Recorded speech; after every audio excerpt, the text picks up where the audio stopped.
I bet you've imagined making an impact play for the Black Knights for a long time, right? With your dad playing in the Army. Can you maybe walk us through maybe when you're younger, is this a thought process of just a dream of like getting onto the field and making plays for the Black Knights?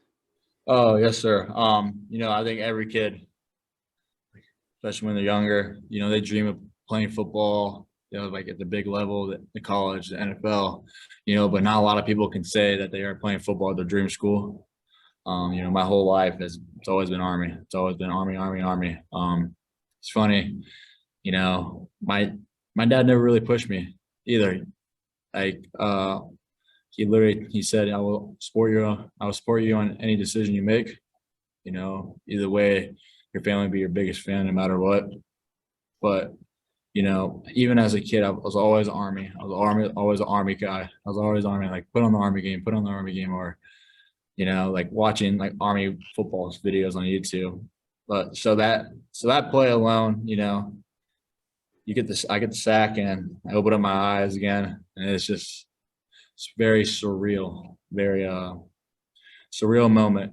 And you think back to your times when you're younger, and you're like, wow, we did it.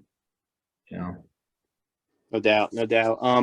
Just can you talk to us a little bit about your road to getting onto the field this season and how hard you had to work in the preseason to move up depth chart so much to get playing time? We have a great room of linebackers. We have a really good room. Leo Lowen, Calvin Crumley, Peyton Hampton, Spencer Jones, Kim Noguera. Kim Noguera has been one of my best friends, and he is balling out. And Cole Mabry too. So we have a really good group of linebackers. So linebacker room's big, and I feel like we're all skilled at one or another, or even all around. We're just all skilled. And so I think my physicality showed, and I think they figured out a way for me on the field, making an impact on the field as a blitzing backer. And, that wouldn't change how I played, because I know, Coach Munkin really harps on the things, just attitude and effort. And I feel like I've shown my attitude and effort throughout the whole preseason. And, I can only control what I can control. But I'm very happy for the position I am in. Yeah, you talked about kind of being older this year and more mature, and how much of that also includes like kind of mentoring the younger linebackers, the freshman linebackers that are coming up too, and showing them kind of the way, so to speak.